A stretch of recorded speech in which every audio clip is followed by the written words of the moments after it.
Dumating ka na ba sa punto ng marriage mo na na-feel mo na ang hirap mahalin ng asawa mo?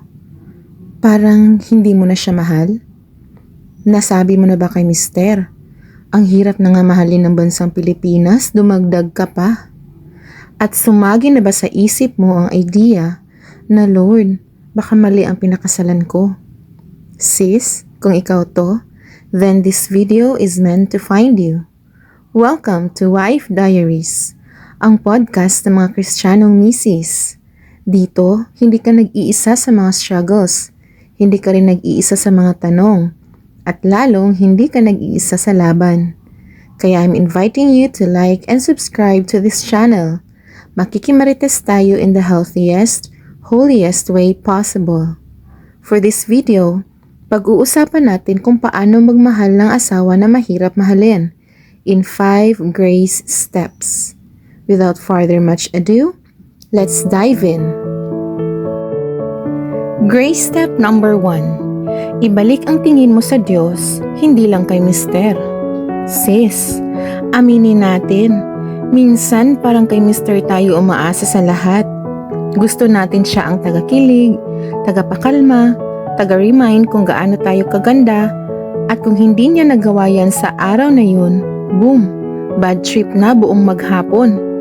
Pero the truth is, si mister, tao lang, napapagod, nagkakamali, minsan wala sa mood, minsan wala lang talaga sa sarili. At kung siya lang palagi ang source ng joy mo, di kapag kulang siya, kulang ka na rin. That's why we need to shift our focus. Instead of saying, Lord, bakit ganitong asawa ko? Say, Lord, turuan mo po akong magmahal tulad ng pagmamahal mo.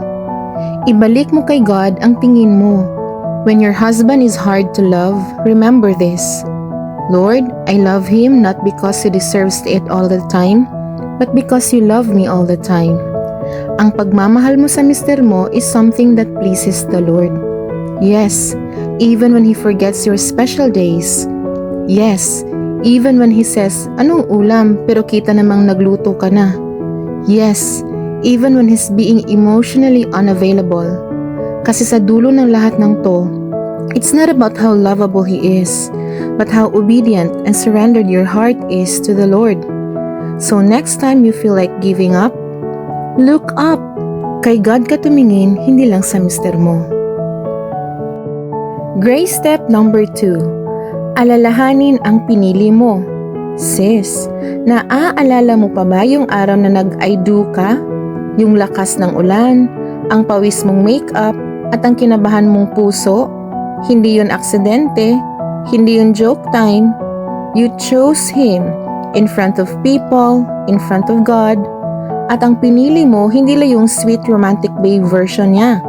Pinili mo rin yung hindi nagsasara ng toothpaste, yung laging may nakalimutang bayaran, yung minsang nakakainis at minsang parang hindi marunong magmahal. Sis, marriage is a covenant, not a contract. Hindi siya kapag mabait ka, mabait din ako. Hindi siya kapag sweet ka, sweet din ako. Marriage is, I choose you even on the days I don't feel like it. Every single day. Kaya kung naiisip mo minsan na baka mali ang pinili mo, balikan mo yung altar, balikan mo yung panalangin mo noon, balikan mo ang Diyos na nagdala sa inyong dalawa. Your husband may not always be the man you imagined, but he is still the man you married. At may purpose si Lord sa pag-iisa ninyo. At kahit hindi siya perfect, hindi rin naman tayo perfect, di ba mga sis? So instead of saying, sayang, sabihin mo, Lord, tulungan mo po akong piliin siya ulit araw-araw. And you'll be surprised. Sometimes, when we keep choosing love, unti-unti rin siyang natuturuan kung paano mahalin tayo pabalik. Grace step number 3. Hanapin ang mabuti sa gitna ng hindi maganda. Sis, minsan parang imposible, pero posibleng makakakita ka ng maganda kahit parang ang pangit ng araw ni mister. Alam mo yung parang kahit anong gawin niya nakakainis? Yung para bang pati hininga niya gusto mong i-mute? Real talk, we all have days like that. But here's a powerful shift. Look for one good thing, just one. Sa gitna ng lahat ng nakakainis, hanapin mo kung ano ang pwede mong ipagpasalamat. Does he go to work kahit pagod? Tahimik lang ba siya pero never namang nawala? Sis, hindi mo kinukonsente ang mali kapag pinili mong makita ang mabuti. You're simply choosing to guard your heart. Kasi kapag lahat na lang ng flaws niya ang tinitingnan mo, madali ka talagang mawala ng gana. Pero kapag sinanay mong magpasalamat sa maliit na bagay, unti-unting lalambot ang puso mo. Celebrate the small wins kahit hindi siya sweet. Pero umuwi ng maaga, praise God. Kahit walang lambing, pero sinabayan kang kumain, praise God. Ang gratitude parang flashlight. Kahit gaano kadilim, may makikita kang liwanag. Grace step number 4. Kumalma bago kumuda. Sis, eto na. The ultimate test of maturity. Can you pause, breathe, and pray before you talk?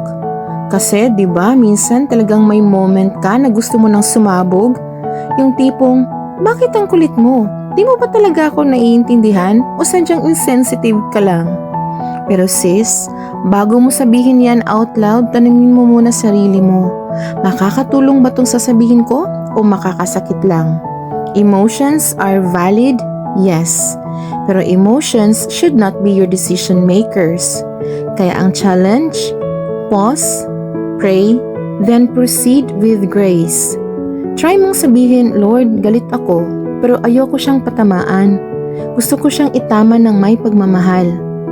Sis, minsan mas effective ang kilos kaysa sigaw. Minsan ang simpleng, okay lang ako, pero pag ready na ako, mag-uusap tayo, ay mas nakakarating sa puso kaysa sa isang buong speech na puno ng sarcasm. Sis, choose wisdom over impulse. Choose healing over drama. You're not weak for staying calm. You're strong for choosing peace when you could have chosen war. Grace step number 5. Mahalin siya hindi dahil lovable siya, kundi dahil obedient ka kay Lord. Totoo to sis, minsan hindi lovable ang mga asawa natin. Hindi sila sweet, hindi sila present, hindi sila appreciative. Parang tayo na lang palagi ang nagmamahal. Pero ang tanong, magmamahal ka ba dahil deserve niya o dahil obedient ka kay Lord? Love is not about fairness. Love is about faithfulness. Kung ang batayan lang ng pagmamahal ay kung anong balik, wala nang tatagal na relationship. Pero ang tunay na pagmamahal nakabase sa utos ng Diyos. Love one another as I have loved you in John 13 verse 34. So kahit hindi siya lovable, mahalin mo pa rin. Hindi dahil sa Kanya, kundi dahil sa Diyos. Obedience is the real love language. Kapag pinili mong magmahal kahit ang hirap, you are worshiping God with your choices. Sis, you are not just a wife. You are a servant of God who happens to be a wife. And your obedience in the little things like choosing to love Him today is big in the kingdom of God. Before we end, samahan mo muna ako sa isang maikling panalangin. Alam ko, iba-iba ang pinagdadaanan natin bilang misis, pero sis, iisa lang ang source ng lakas natin, si Lord. Kaya let's take this time to pause, be still, and seek His presence together bilang mga Kristiyanong misis. Let us pray. Panginoon, salamat po.